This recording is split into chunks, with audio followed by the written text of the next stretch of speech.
UDF Konni മണ്ഡലം convention Congress ഭവനിൽ നടന്നു. മണ്ഡലം UDF കൺവീനറായി റോജി എബ്രഹാം ചുമതല ഏറ്റെടുക്കുന്ന പരിപാടി DCC president professor Satheesh Kochuparambil ഉദ്ഘാടനം ചെയ്തു. തെരഞ്ഞെടുപ്പിന്റെ മുന്നോടിയായുള്ള ഒരു സെമി ഫൈനൽ മത്സരം എന്നുള്ള നിലയിൽ ഗ്രാമപഞ്ചായത്തിലേക്ക് നടക്കുന്ന തെരഞ്ഞെടുപ്പ് നമുക്ക് ജയിച്ചേ മതിയാവും.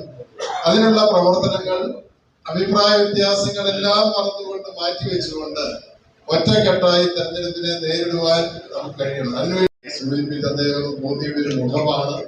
ഇവിടുത്തെ ഓരോ പ്രവർത്തകരുമായി നല്ല ബന്ധം പുലർത്തിക്കൊണ്ട് മുന്നോട്ട് പോകുന്ന അദ്ദേഹത്തിന്റെ നേതൃത്വത്തിൽ ഇവിടുത്തെ അതുപോലെ തന്നെ മണ്ഡലം കോൺഗ്രസ് കമ്മിറ്റി പ്രസിഡന്റ് പ്രവീൺ പ്ലാവിലെ ഉൾപ്പെടെ അവരെല്ലാം വളരെ ഐക്യത്തോടു കൂടിയാണ് മുന്നോട്ട് പോകുന്നത്. തീർച്ചയായും നമുക്ക് നഷ്ടപ്പെട്ടു പോയ പ്രതാപം വീണ്ടെടുക്കുക ഈ തദ്ദേശ സ്വയംഭരണ സ്ഥാപനങ്ങളിലേക്കുള്ള തെരഞ്ഞെടുപ്പിന് കഴിയട്ടെ എന്ന് ആശംസിച്ചുകൊണ്ട് എല്ലാവിധ ആശംസകളും അദ്ദേഹത്തിന് നേർന്നുകൊണ്ട് നിങ്ങളുടെ എല്ലാ അനുവാദത്തോടുകൂടി ഈ അനുമോദന സമ്മേളനം ഉദ്ഘാടനം ചെയ്തതായി പ്രഖ്യാപിച്ചു. UDF നിയോജക മണ്ഡലം ചെയർമാൻ S. സന്തോഷ് കുമാർ അധ്യക്ഷത വഹിച്ചു.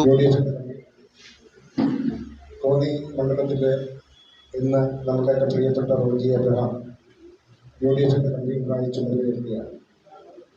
കഴിഞ്ഞ ദിവസം തണ്ണിത്തോട് മണ്ഡലത്തിൽ മുൻ മണ്ഡലം പ്രസിഡന്റ് അജയൻപിള്ള ചുമതലയേറ്റെടുത്തു. ഇന്ന് രാവിലെ അരുവാപുരത്ത് മുൻ മണ്ഡലം കോൺഗ്രസ് കമ്മിറ്റിയുടെ പ്രസിഡന്റ് D. ശ്രീകുമാർ UDFിന്റെ ചുമതലയേറ്റെടുത്തു. റോജി എബ്രഹാമിന്റെ ചുമതലയേറ്റെടുക്കൽ ചടങ്ങാണ് ഇവിടെ നടക്കുന്നത്. UDF ജില്ലാ കൺവീനർ A. ഷംസുദ്ദീൻ പങ്കെടുക്കാവുന്നിടത്തോളം ആൾക്കാർ അതിനകത്ത് പങ്കെടുക്കണം.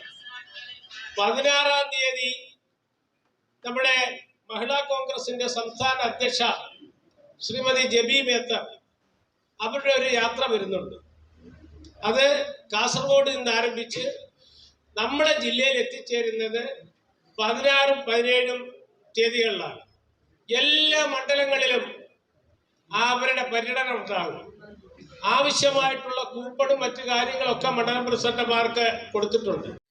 KPCC അംഗം മാത്യു കുളത്തിങ്കൽ ത്തിലെ 2 ചെറുപ്പക്കാര്, ഒന്ന് ദേവകുമാറാണ്, തണ്ണിത്തോട് ബ്ലോക്ക് പ്രസിഡന്റ്, ഒന്ന് റോജിയാണ്. രണ്ടും പൈനാവണ്ണിന്റെ സൃഷ്ടിയാണ്.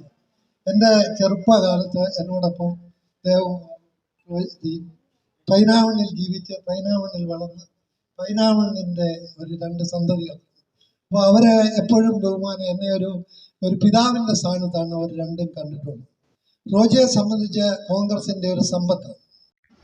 DCC vice president advocate Suresh Kumar റോജിയുടെ ഈ സാന്നിധ്യം ആർക്കും ഒരു ചെറിയ സൗകര്യങ്ങളൊന്നും പോലുമില്ല എന്ന് ഞാൻ വിശ്വസിക്കുന്നു. ഇതിന്റെ കാരണം അദ്ദേഹത്തിന്റെ കഴിഞ്ഞ കാല പ്രവർത്തനങ്ങളാണ്.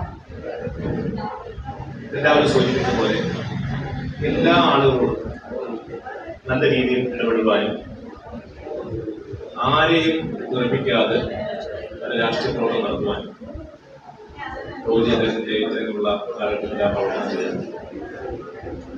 ഞാൻ റോജിയുമായിട്ട് ഏകദേശം 10-22 വർഷക്കാലത്തെ പരിചയമാണ്. കാലത്തിലേക്ക് വളരെ റോജി കേസ് പ്രവർത്തനമായി വരുമ്പോൾ ഞാൻ കേസിന്റെ ജില്ലാ ഞാനിവിടെ സംഘടനാ പ്രവർത്തനമായി പോകുമ്പോൾ നല്ലപോലെ മുദ്രാവാക്യം വയ്ക്കുന്നു.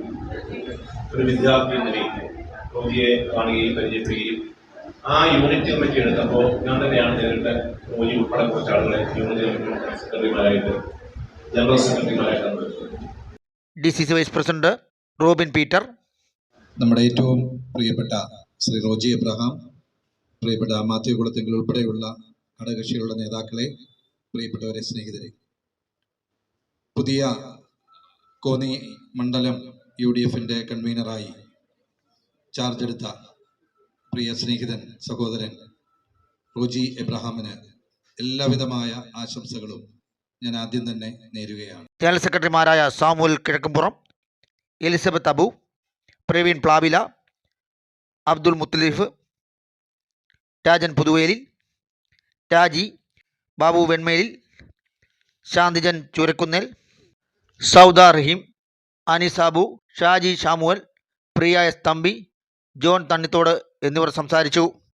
മണ്ഡലം കൺവീനർ റോജി എബ്രഹാം മറുപടി പ്രസംഗം നടത്തി. വലിയ സൗകര്യമൊന്നും ഉള്ള ആളല്ല.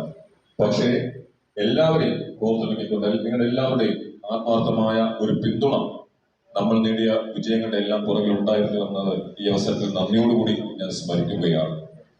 നമ്മളെ സംബന്ധിച്ചിടത്തോളം ഒരു രാഷ്ട്രീയ പ്രവർത്തനത്തിന്റെ ഫൈനൽ റിസൾട്ട് ഞാൻ എപ്പോഴും എല്ലാവരോടും പറയുന്നത്, അതിന്റെ ഒരു രാഷ്ട്രീയ പ്രവർത്തനത്തിന്റെ ഫൈനൽ റിസൾട്ട് എന്ന് പറയുന്നത് മറ്റൊന്നുമല്ല, അത് തെരഞ്ഞെടുപ്പ് വിജയം തന്നെയാണ്. അത് തെരഞ്ഞെടുപ്പ് വിജയം എന്ന് പറയുന്നത് ചുമ്മാ നമുക്ക് ഉണ്ടാക്കിയെടുക്കുവാൻ സാധിക്കുന്ന ഒന്നല്ല. ഒരു സുപ്രഭാതത്തിൽ ഒരു സ്ഥാനാർത്ഥിയെ നിർത്തിക്കഴിഞ്ഞു കഴിഞ്ഞാൽ നമുക്ക് എല്ലാവർക്കും സ്ഥാനാർത്ഥികളാവണമെന്ന് ആഗ്രഹമുണ്ട്. പക്ഷെ ഒരു സ്ഥാനാർത്ഥിയെ നിർത്തിക്കഴിഞ്ഞാൽ ഉടൻ തന്നെ നമുക്ക് ജയിച്ചു വരാനായിട്ട് സാധിക്കത്തില്ല. അതിന് മുന്നൊരുക്കം എന്നുള്ള നിലയിൽ നമുക്ക് ഭരണകൂട ഭീകരതയ്ക്കെതിരെയുള്ള സമരങ്ങൾ നടത്തണം. അതേപോലെ തന്നെ നമ്മുടെ എതിർ പാർട്ടിക്കാരുടെ ഭരണത്തിനെതിരെയുള്ള അവരുടെ തെറ്റുകൾ ചൂണ്ടിക്കാണിക്കൊണ്ട് ജനങ്ങൾക്കിടയിലേക്ക് ഇറങ്ങിച്ചെല്ലണം. അതോടൊപ്പം തന്നെ തെരഞ്ഞെടുപ്പുമായി ബന്ധപ്പെട്ടുകൊണ്ട് തെരഞ്ഞെടുപ്പിന്റെ ഒന്നാമത്തെ ആയുധം എന്ന് പറയുന്നത് വോട്ടർ പട്ടികയാണ്. ആ വോട്ടർ പട്ടികയുടെ കാര്യത്തിൽ നമ്മൾ ഗൗരവം കൊടുക്കാതെ നമ്മൾ തെരഞ്ഞെടുപ്പിൽ ജയിക്കണം എന്ന് പറഞ്ഞു കഴിഞ്ഞാൽ ഒരു കാരണവശാലും നമ്മൾ ജയിക്കുകയില്ല. ഒരു കാര്യത്തിൽ വളരെയധികം സന്തോഷമുണ്ട്. ഇന്നത്തെ ഈ ഒരു ചടങ്ങിൽ നമ്മുടെ ഈ മണ്ഡലത്തിലെ എല്ലാ വാർഡുകളും ഇപ്പൊ നിലവിൽ 18 വാർഡുകളാണ്. 18 വാർഡുകളിൽ നിന്നും ഒരു പങ്കാളിത്തം നമുക്കിവിടെ ഉറപ്പാക്കിയെടുക്കുവാനായിട്ട് സാധിച്ചു. അത് തന്നെ ഏറ്റവും വലിയൊരു ലക്ഷണമാണ്. നമ്മൾ ഇത്രയും ആളുകൾ കോന്നിയിലെ കോൺഗ്രസിന്റെ യഥാർത്ഥ മുഖങ്ങളാണ് ഇവിടെ വന്നിട്ടുള്ളത്.